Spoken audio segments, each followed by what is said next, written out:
Hey, welcome! So today we're going to do something really practical.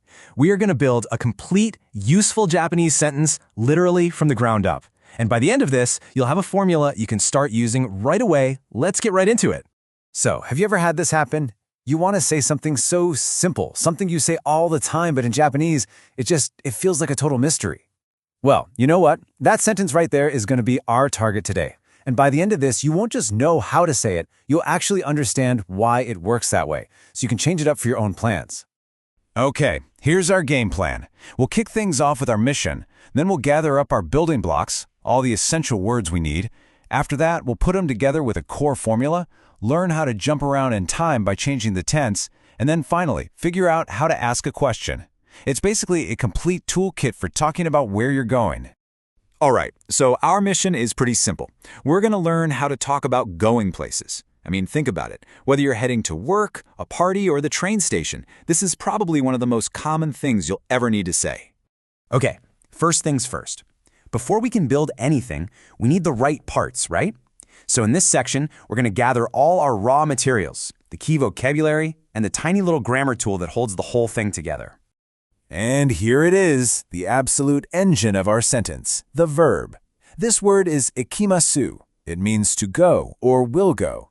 Pretty much every single sentence we build today is going to be powered by this one word. Go ahead and say it, ikimasu. Awesome. So now we've got our action word. But an action needs a destination, right? Where are we going? Let's stock up on a few super common place names. Okay, let's take a look at our options. First up, we've got departo. That's a department store. Easy enough. Next is shigoto, which means work. Then there's party for party. And finally, a really useful one, eki, which is the train station. Got 'em? Good. Excellent. So we have the action, we have the destination. Now we just need to add one more piece to the puzzle. Time. When is all this actually happening?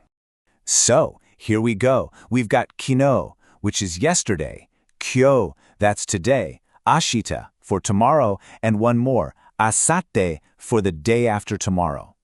These little words are going to give our sentence some really important context. Okay, this is it. This is the moment we've been building up to. We've got all our parts laid out on the table. Now it's time to actually put them together using our core sentence formula. Now pay close attention, because this one tiny character right here, this is the key to everything. It's pronounced ni. Now this is what's called a particle, and you can think of it like a little signpost. It always comes right after the place, and it basically points to it and says, hey, this is where we're headed.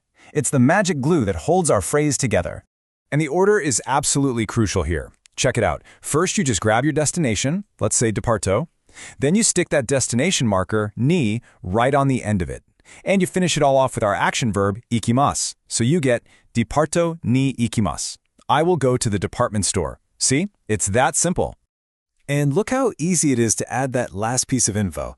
We can just take our time word, like ashita for tomorrow, and pop it right at the very beginning of the sentence.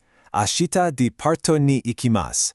You can almost hear the logic. Tomorrow, to the department store, go. It's just a clean, simple structure. Time, place, action. So you've just built a totally solid sentence. But what if you went yesterday? Or what if you're actually not going tomorrow? Well, let's level up our skills and learn how to travel through time just by changing our verb. This table is basically your cheat sheet. Now look really closely at the endings. For the present or the future, it's ikimasu. To say you're not going, it becomes ikimasen. For the past tense, I went, it's ikimashita. And for the past negative, I didn't go, it's ikimasen deshita. See that pattern? It's all about tweaking that ending. Let's try it out right now. We'll take our word for yesterday, canoe, our place, iki, our destination marker, ni, and now we just swap in the past tense verb, ikimashita. Kino eki ni ikimashita. Yesterday, I went to the station. See? It follows the exact same formula we already learned. So, you can now make statements about the past and the future. You're basically a time traveler. But how do you ask someone else about their plans? Well, as you're about to see in our last section, it is ridiculously easy. This is it. This is the one and only secret you need to know to ask a question in Japanese. This little character right here, ka. You literally just tack it on to the end of a totally normal sentence. That's it. No weird word order changes, nothing complicated. Just add ka. Let's just look at them side by side. On the left, we have our statement. 明日仕事に行きます. Tomorrow, I will go to work. Now look to the right. All we did was add ka to the end, and we say it with a bit of a rising tone. 明日仕事に行きますか? And just like that, it's a question. Will you go to work tomorrow? It is honestly that simple. And of course, if someone asks you a question, you need to know how to answer, right? Well, it's just as straightforward. For yes, you say hi, and then follow it up with the positive version of the verb. For no, you say ie, and you use the negative verb.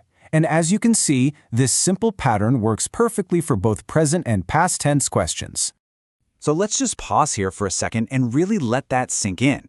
In just a few minutes, you've gone from a few random words to building a full sentence, changing its tense, and even using it to have a little conversation.